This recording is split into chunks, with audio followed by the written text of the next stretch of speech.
So what is your understanding or opinion with respect to the rate of crimes in India, especially against women? Some people say it is increasing. Some people say that it is not increasing, but the cases are highlighted because of the media. More people are coming, complaining about it, registering, complaints. What is your understanding? Sir, according to National Crimes Reports Bureau, the crimes against women are rising every year. According to NCRB 2022 report, more than 6,000 cases of dowry domestic violence were reported. Sir, the cases are on the rise. So give me 3 reasons why it is on the rise. So this is because of increasing awareness among women about their rights, about existence of acts which protect them. And again, sir, there are various NGOs who are working towards the cause in spreading awareness about these. No, why the crimes are increasing against women, not the reporting. Why the crime themselves is increasing? Why men are committing more crimes against women? So men are, I will not say the crimes are increasing. The earlier answer you said that according to NCRB crimes are increasing. This is because of more women coming towards, more crimes are being reported now. Okay. So the crimes are. But even then, in general, even if it is not increasing, why there are crimes against women in particular? So that is because of patriarchal notion of the society, where men are supposed to be the economic breadwinners of the family and women are supposed to take care of domestic responsibilities. So whenever men are under stress or there is work-related pressure, so there is a tendency to channelize this stress towards women, so they become the victim of this. So with respect to domestic violence, again, women are supposed to sit at home and dowry is expected from them. If there is no dowry given or less dowry given, again, women are pressurized to bring more dowry and they are beaten up and become a victim of domestic violence. So there are other many reasons which I'm not able to recall at the moment. I'm sorry, sir. Okay. So what about in your home state, Punjab? How would you like to analyze the status of women in Punjab compared to, let us say, Karnataka or any other southern state? So status of women in Punjab is almost similar to the other Indian states. There is low female labor force participation rate. There are again many crimes against women such as rape, domestic violence, cases of dowry. So things are changing now with more education because enrollment ratio in our state in case of women is increasing. In my district, it has touched around almost 99%. So things are changing now with increased awareness, government steps taken through national education policy and awareness. So things are changing, but still the status of women is not as par with men. Okay. So can you suggest some reforms or measures to ensure faster progress in terms of women empowerment and in terms of reducing crimes against them? So first, we will have to make women empowered through education, through awareness. For this, their participation in higher education is very much necessary, along with required skills so that they can sustain themselves. So second, we will have to identify the areas where women can perform better in their domestic arena. Since many women are, many previous young elder women are not literate, but still they can contribute to economy through various activities. So they can set up small industries such as food processing industry in case of pickle, in case of jaggery products. So third, so we will have to set up more industries and provide employment. So what do you think about this 33 reservation in legislatures? Do you think that's a step that should government take? And secondly, do you think that will have impact on crimes against women? There are two questions. So this is a very positive step taken by the government of India of giving 1/3 representation to women in legislatures and parliament. I think this will further empower women politically. So it will be enacted after the next government is formed and the census takes place. So it will take some years, but this is a positive step. And so this will also help women taking more political opportunities, more leadership opportunities. But so there are still concerns because 1/3 representation was guaranteed by the 73rd amendment also. Reservation was given to them also, but there came the menace of Sarpanch Pati, where women were just the proxy leaders and men were the main leaders who were taking decisions. So we'll have to focus on that arena, sir, where women are not just the proxies, they are actual decision makers and leaders. So for this thing to happen, What about second part of the question? I'm sorry, sir, I'm not able to recollect the second part. Can you please repeat? Do you think this 33% reservation, if implemented, will reduce crimes against women? So definitely this will reduce crimes against women. As more women comes to leadership, they will take up the cause of women more proactively, and this will definitely lead to a decrease in crime against women, sir. Okay. So can you give more reasons why do you think like that? Why are you positive? So women in decision making will take up the cause of the aggrieved persons more proactively. So second, women in leadership will give further push motivation to those women who are suffering from crimes, from domestic violence. They will further raise their voice against those crimes. Can you give anthropological perspective? How these matriarchal societies, different compared to patriarchal societies in terms of, the status of women, in terms of development? So in matriarchal societies, women are the main leaders who hold decision-making power within the family. So here, descent is also traced matrilineally, that who was your mother's mother. So they perform much better in terms of infant mortality rate, maternal mortality rate, and the other socioeconomic indicators such as education, economy. Whereas in patriarchal societies, women are not up to mark to as compared to matriarchal societies. Can you give any anthropological example of matriarchal societies, tribes, or anywhere, India or any part of the world? Sir, in India, Nair society of Kerala is matriarchal society, and in Meghalaya, Khasis, Garos are matriarchal and matrilineal societies. So I'm not able to come up with other examples, sir. Why these are exceptions? We see very few societies or very few communities matriarchal. How did they become matriarchal? So there are various theories in anthropology that initially, when humans were developing, Homo sapiens were evolving, initial societies were matriarchal. But as agriculture began and settled agriculture and domestication of animals started, societies gradually evolved into patriarchal because of giving nature of women were supposed to take care of infants.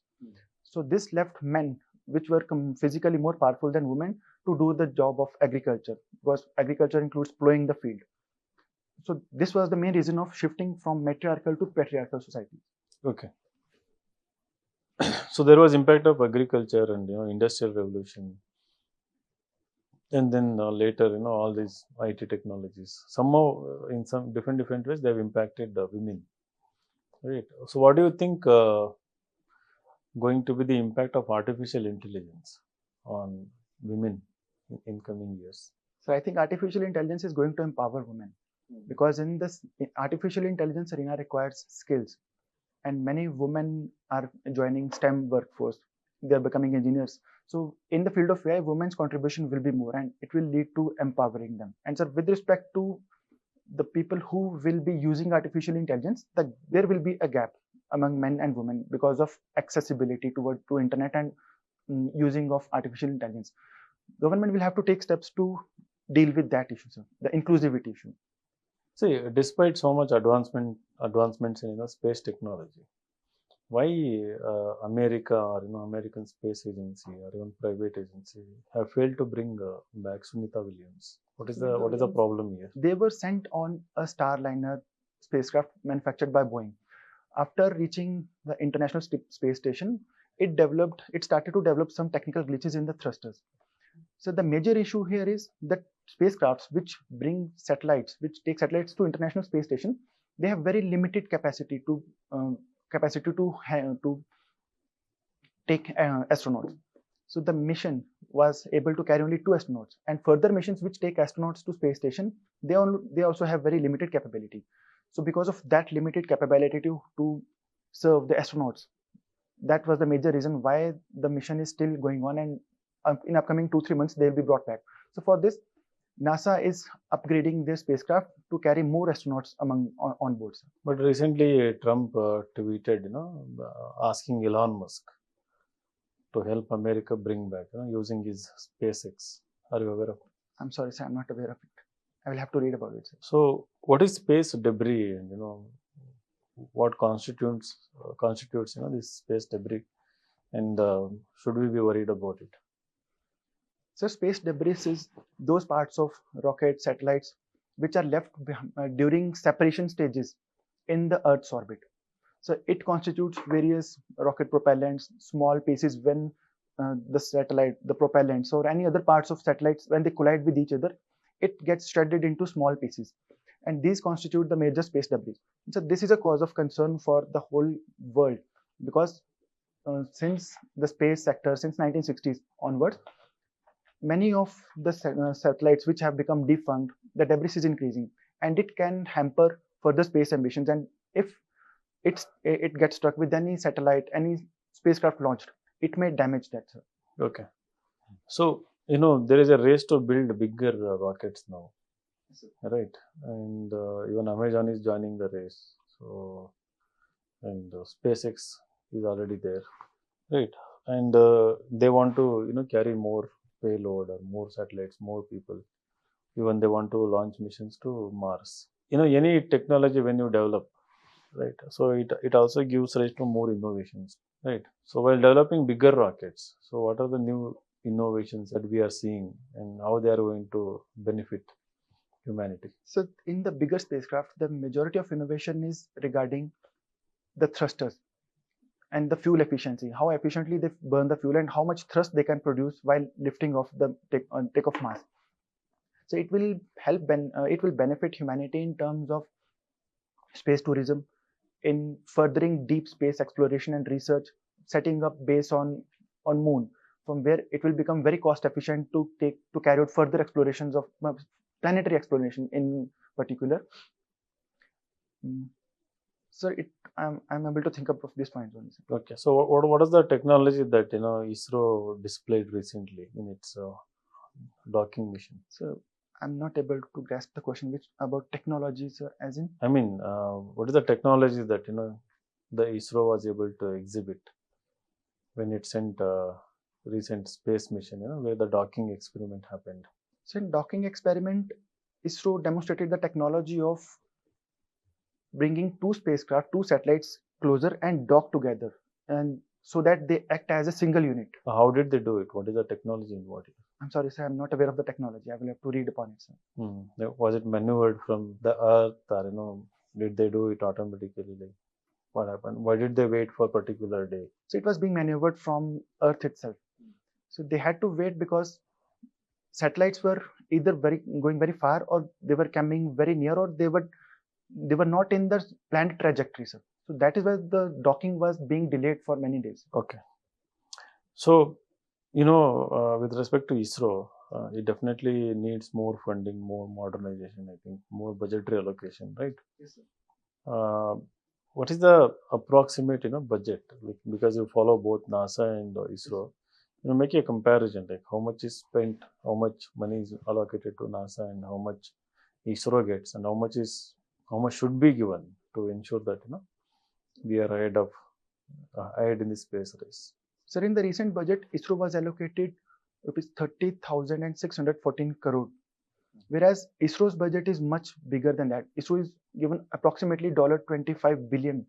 NASA's is much bigger. Yes, sir, NASA is much bigger. So, according to last ISRO chairman, ISRO is never short on budget. ISRO is short on programs. In the end of the financial year, ISRO is left with so much of money that they have to spend money to spend all the money, so that it is not given back to the government. Why is that? Why they are not having more programs? Because programs are still, because India has planned so many missions such as Gaganyaan. Now India is planning further Chandrayaan 4 on the moon. So the problem here is the delay of the missions. Gaganyaan was supposed to be launched by 2023, but it has still been delayed. No, what are the reasons for delay? So because the reason for delaying of Gaganyaan is that ISRO is worried about the safety of the astronauts, and it does not want to hurry. It wants to take all the precautions and develop state-of-the-art technology. So that is the major reason behind delaying of Gaganyaan. So further, the reason that why so much money why the ISRO is short on programs is ISRO has limited capability to take up missions like NASA. NASA has gained historical advantage. It has got on the moon in the 1960s itself, whereas India's space program was started in 1960s. So ISRO still needs further research and development. It needs to build capability of heavy launch spacecrafts. So what about budgetary allocation for women and child welfare, especially for women related aspects, health, safety? I'm sorry, sir, I'm not aware of the recent budgetary allocation. So what about health and education in general? Is it increased compared to last year or decreased? Yes, sir, it was definitely increased by last year. So education sector got 1,20,000 crores approximately, and health sector got around 95,000 crores, which was around 7% increment as compared to last year. Okay. So why do you want to become IAS? IAS or IPS? I want to become an IPS officer, sir. So why IPS? So first, it was the influence of my father. Since my father was in police services, so I got love towards uniform. And the second reason was I saw working of the police department very close. So I observed that how police behave with people and what is the public perception of police.